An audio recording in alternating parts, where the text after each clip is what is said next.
You're listening to Rabbi Aryeh Wolbe of Torch in Houston, Texas.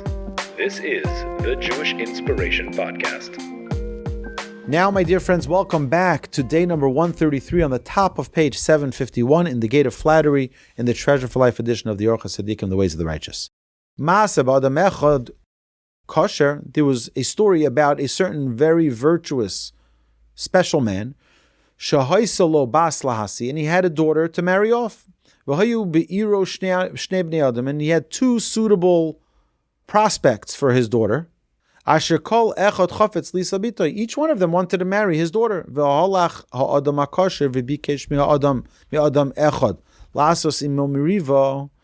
So the father went and asked someone to stir up a quarrel with him, so as to ask these two suitors to judge between them in order to test them. Ladun beinehem k'dei lenasosem v'osu kach, and they did so. V'osam hashnayim echad mehem haya machnif la'osa adam kosher k'dei sheyasio bito v'haya mizake osa b'chol devarov v'oz nasem bito la'osa shahaya mechayev oso ki amar vaday hu adam tov shelo hechnif li v'lo nasa li panim. So he gets into a quarrel with this other guy, and then he calls these two men. He says, "You two, get over here. What do you think?" So the guy who says, I'm going to flatter him, and that way he'll give me his daughter. He'll give me her hand in marriage. So he flatters him, and he says, no, you're not for my daughter. The other guy who gave me the honest truth and told me that I was wrong, that's a guy I know, certainly, he's a good person, and because he didn't flatter or favor me, he's the chosen one for my daughter.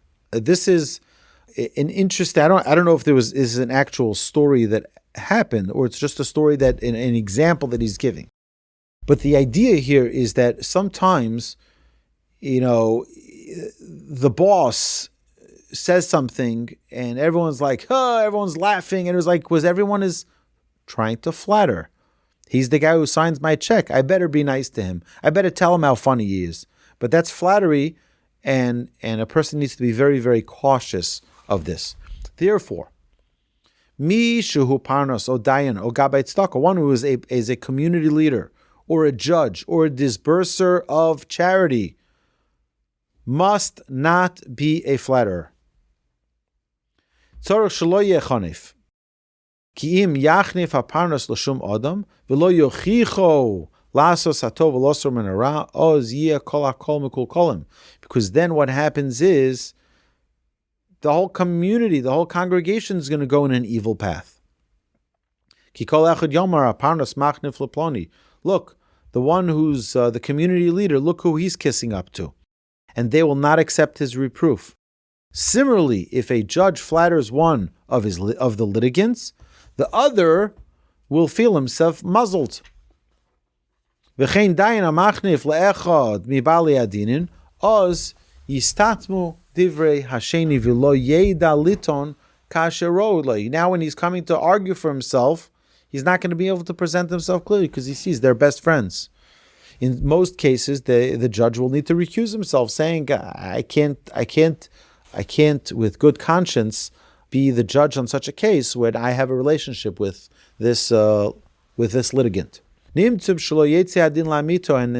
as a result, the case will not be, the verdict won't come out properly.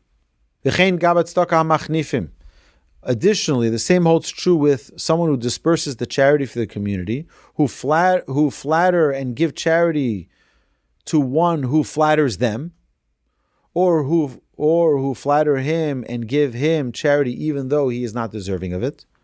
So, this is also something which is inappropriate. Therefore,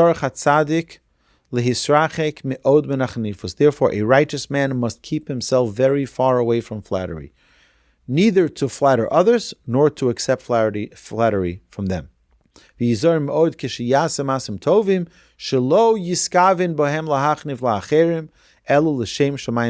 when someone does a good deed, he shouldn't do it to flatter others or to make others feel good or to make others happy or to impress other people. Do it for the sake of heaven alone. And the worst of all flatteries is to flatter others to cause them to sin. Kigon sheyesh lo machlokes im bnei adam ve'ein hadin imo. He has a dispute with someone, ve'ein hadin imo, and the case is not going his way.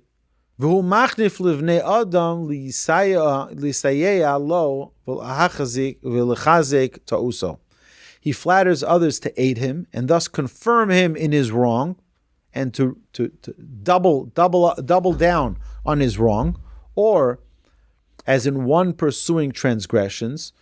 O mishu hu rodef achar averus kegoin znus v'sharos v'hu machnif lechaveru kidei sheyaseh kamo. See, he's doing terrible things. He inspires other people to do it. Here, it's just a little tax fraud. It's not a big deal. It's just a little bit of illicit relations. It's not a big deal. Come, join me. Come with me. We're going to go. We're going to have a good time. We'll go here. We'll go there. You'll see. Everything is going to be great. And he does it in a way of flattery so that he doesn't do it alone. Yiravam ben Nevat zachal melucha b'shvil shelo hechnif l'Shlomo ela hochicho al inyan binyan Milo. So he says that Yiravam ben Nevat merited becoming the king for not having flattered Shlomo, but having rebuked him for the building of the Milo. So, my dear friends, this concludes day number 133.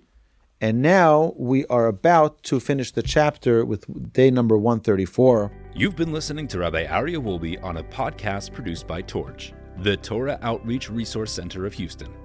Please help sponsor an episode so we can continue to produce more quality Jewish content for our listeners around the globe. Please visit torchweb.org to donate and partner with us on this incredible endeavor.